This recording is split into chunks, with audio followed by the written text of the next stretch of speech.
Hello, I'm Paul, and this is Paul Plays with Fire. Welcome. Over the next several days, we're going to be making New York style pizza, and we're going to be making it right here in my oven. And it's just a regular home oven. It may be a double oven, which will be good for what we're going to do, but it is just a regular home oven, and then it only goes to 500 degrees. We're going to be using one of those ovens, and we're going to cook on a pizza stone at 500 degrees, and we're going to be using a second oven, and we're going to be cooking on a pizza steel at 500 degrees. We're going to be cooking identical pizzas. We're going to do them side by side and see how it comes out. This should be fun. Stick around. So the first thing we're going to do is make the dough. The first thing we need to do to make our dough is we're going to take some water, about 95-degree water, just warm to the touch, not too hot or you'll kill your yeast, and we'll put it in the pan. Put it in our large mixing bowl, and that's 480 grams of water. And then we'll add to that 4 grams of yeast, and we'll stir that up for just a little bit, just to get the yeast dissolved. And then we'll let it proof and make sure the yeast is still active and viable. And then we'll check back in a little bit. Okay, our yeast has successfully proved to us that it's worthy of being used in our pizza dough, so we're going to move on to the next step. We should talk about our dough a little bit. What we're using today is a 60% hydration dough. That means for every 100 grams of flour, we use 60 grams of water. Just that simple. It's just a measure of how wet or how dry the dough is, and it's useful once you understand those terms. You know, like when we make sourdough, we make it 75–80%. We can't do that with pizza dough. That would be a sticky, slimy mess that we'd never get out of the oven. So anyway, we're using 60% dough today. And like I said, we use 480 grams of water. So to that, we're gonna add 800 grams of flour. And we're using King Arthur bread flour. It's a good high protein flour. It's a good quality product. And then we're adding 16 grams of salt. Now that's the basic ingredients to bread right there. Salt, water, flour, yeast. That's very simple. That's all the necessary ingredients you need to make bread. But in addition to that, because we're making New York style pizza dough, we're going to be adding 40 grams of olive oil. And the olive oil gives the crust a little softer taste and feel, makes it not quite so crunchy and makes it more foldable and a little easier on the mouth too. And then we're also going to be adding 20 grams of sugar. The sugar doesn't make the dough any sweeter really, but it does help the crust brown up in the oven so that it gets that nice brown look that everybody so desires. So we're just going to stir that up with our dough hook here a little bit. Get all the ingredients incorporated. And we're going to try and get to what we call a shaggy ball in the baking world. A shaggy ball is when all of the liquid has been incorporated into the flour. And it's one cohesive ball, if you will. It doesn't take very long to do that, and eventually I abandon the dough hook and go straight to using my hands. So now we're just going to get this together into one cohesive ball if we can. And you'll see it kind of take shape and take form as the flour continues to absorb the water. There we go, there's our shaggy ball right there. And we're gonna let that sit and rest for half an hour, 45 minutes, so that the flour can do a complete job of absorbing the liquid, the water. And then we'll come back and we'll do our kneading and divide it up into 4 balls. I should also mention, I hadn't really said that yet. This is enough dough for 4 pizzas. We're gonna be making 4 pizzas, putting them in the fridge, letting them ferment overnight, or even for a couple days, because it really helps develop more complex flavors that way. And that way we can have pizza for 3 or 4 days this week. Nice. Okay, our dough's had a nice 45-minute nap while it's absorbed the water, and it looks and feels really good. Everything's come together nicely, and we're just going to do some stretch and folds on that. That's one way to do it. We've done that before with our sourdough. Just pull it up and fold it back on itself, and pull it up and fold it back on itself, and maybe if it feels like it's giving you some resistance, stop and rest for a little bit.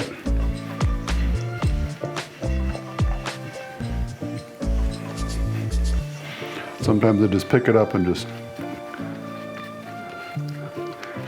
fold it back on itself this way. But the idea is to build the gluten structure, because gluten is very important to this pizza dough.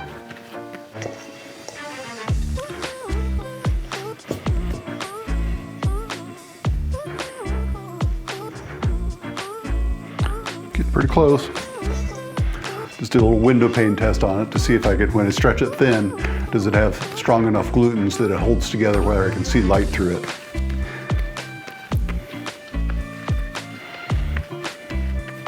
Working with dough, you do kind of get a feel for it. I mean, there's weights and measures, but then there's, yeah, that feels right. Because on any given day, it's a little bit different. You know, the temperature, the humidity, all that stuff goes into it.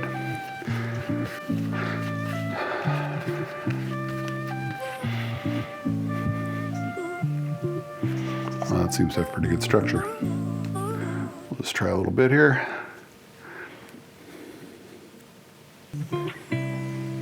I can see light through that. Oh yeah. So we're good to go on that.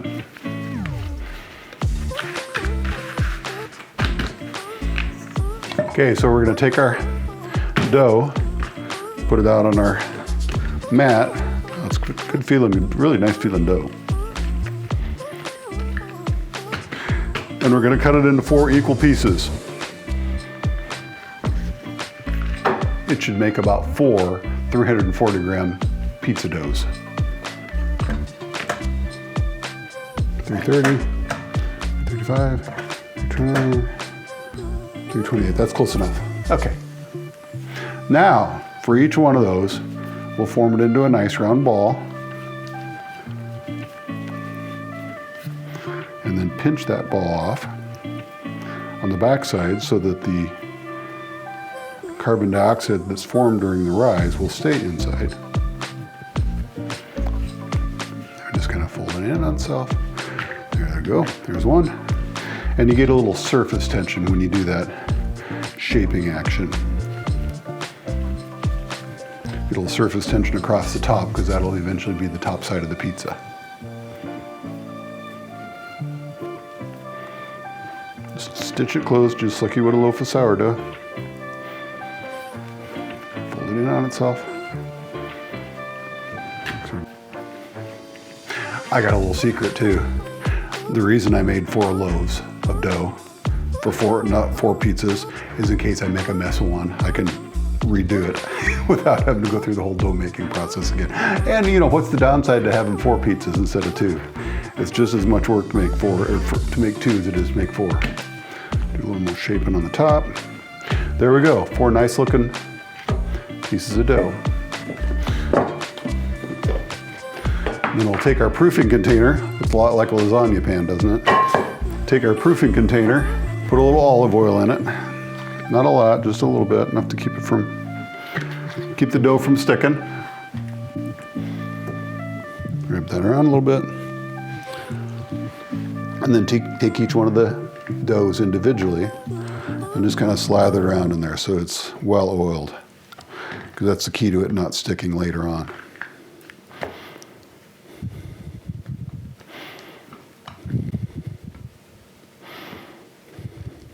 There we go, with a nice little proofing container. We'll put the lid on there, put them in the fridge, and we'll see you tomorrow.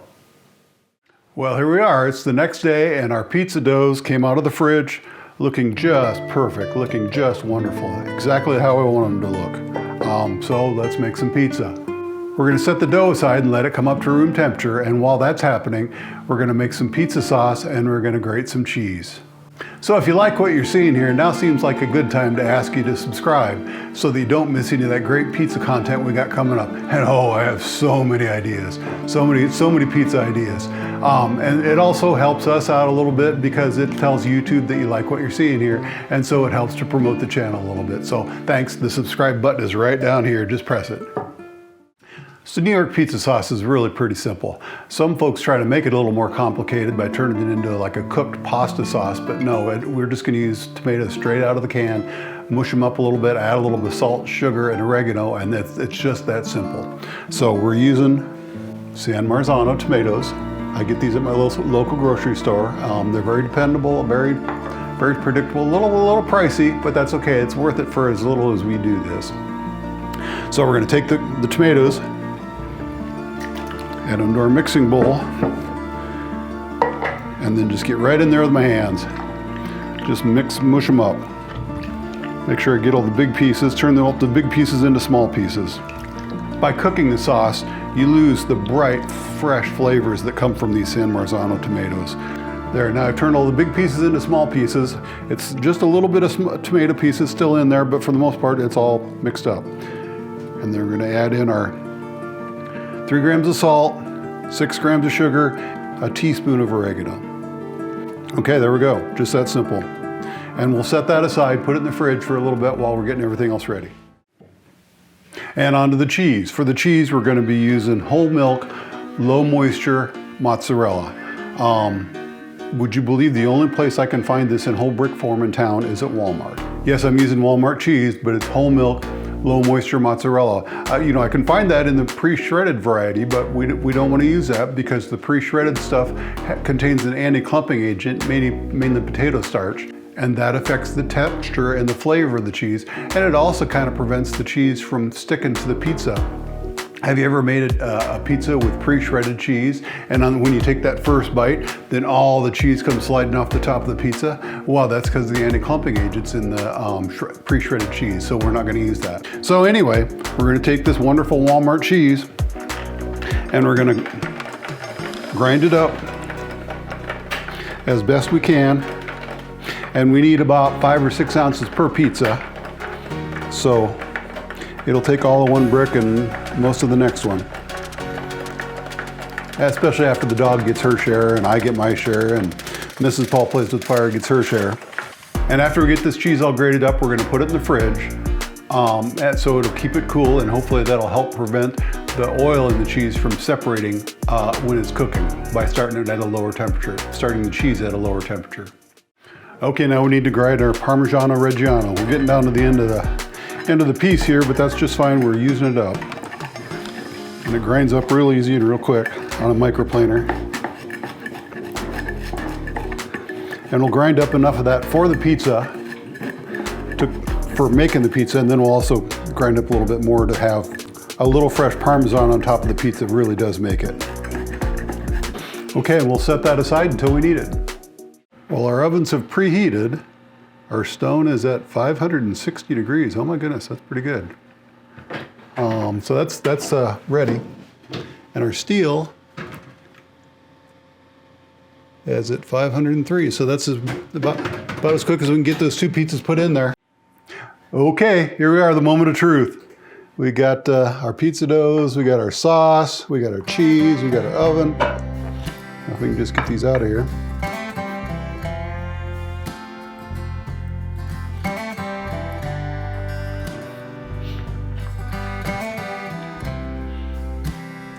Oops, have to go in there.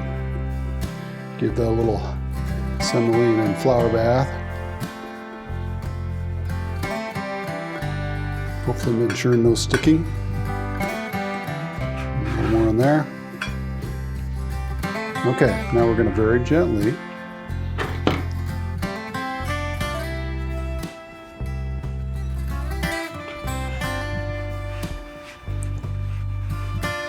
staying away from the middle. Look at those nice bubbles popping up already. That's a good sign. It's a good sign when a man handling the dough is what it's a good sign of. Let's do little knuckles, little knuckle stretch.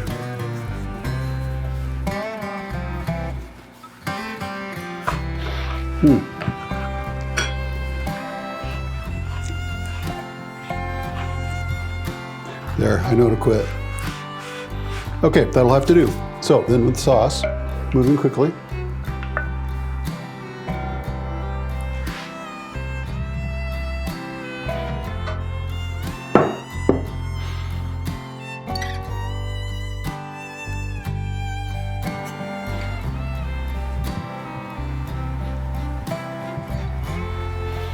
This should have been a little more thoughtful about how it's arranged on the plate. And then some cheese.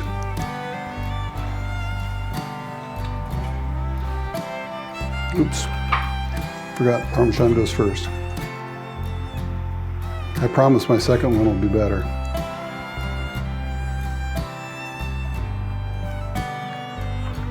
And then the mozzarella. Being careful not to get too much, but get just enough. About 5 or 6 ounces.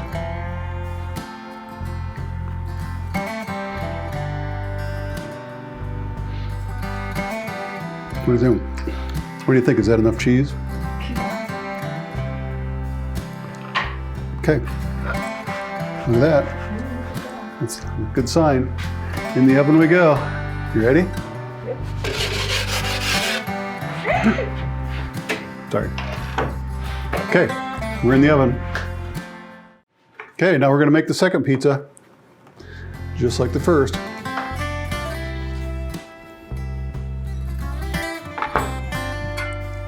Give it a good semolina bath. Hopefully it'll come off as good or better than the first one.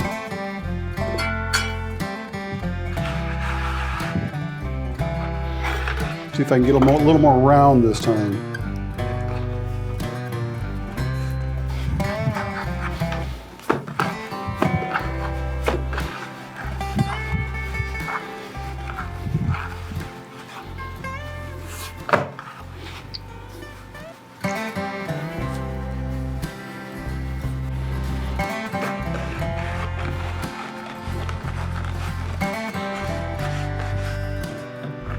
Okay, good enough for who it's for.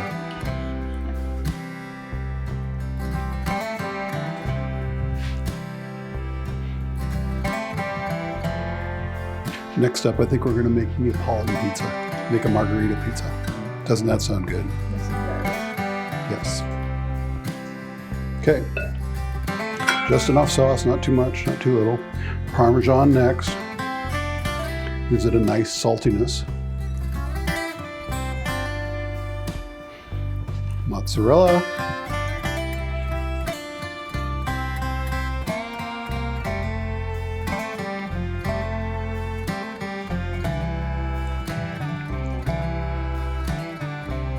Well, you can tell this definitely doesn't have any clumping agents in it because it's clumping.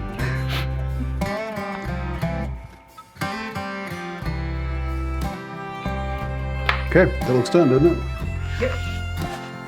Ooh, look at that. Okay, in the oven it goes. Ready? There you go. Excellent. Let's check on that first one. Looking pretty good. Whew. It's a lively bugger. Okay, our first pizza is done.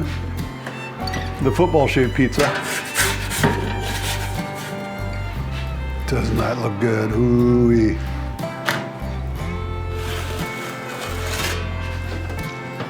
It may not be the perfect size, but it looks pretty good. Let's take a peek at the undercarriage. Hot, hot, hot. Yep. Oh yeah. Yeah, that's pretty good. That's very good. Okay, we'll let that cool for a little bit, and then we'll take the other one out. Second pizza coming out.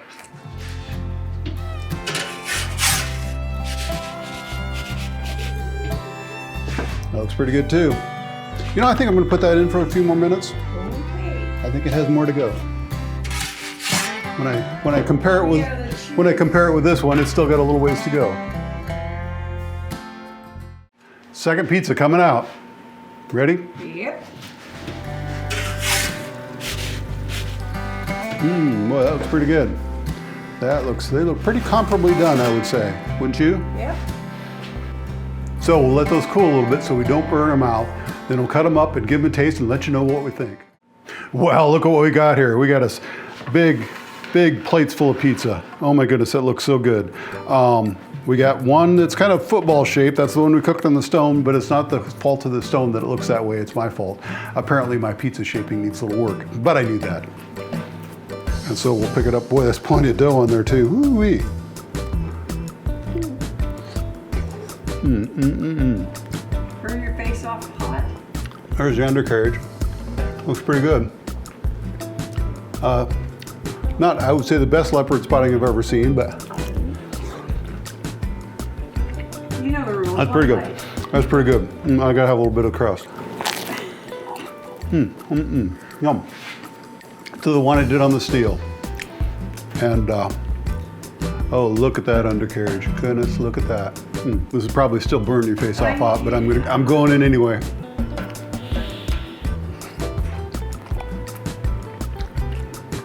They're both really, really good. But I have to give the nod to the steel, just because of the undercarriage and the way it holds up, and it's got a better texture, and I think it's got better puffiness. Well, this one was pretty darn puffy. Yeah. I think that's good dough that sat overnight. Yep. So, I'm Paul, and this has been Paul Plays with Fire. We make New York style pizza today. We made 2 pizzas. So much fun. And we got so many pizza things coming up. I just love pizza, and I got some surprises too. I got a surprise in the garage I'm not going to talk about yet, but ooh. I'm Paul, and this has been Paul Plays with Fire. Thanks for watching. See you next time.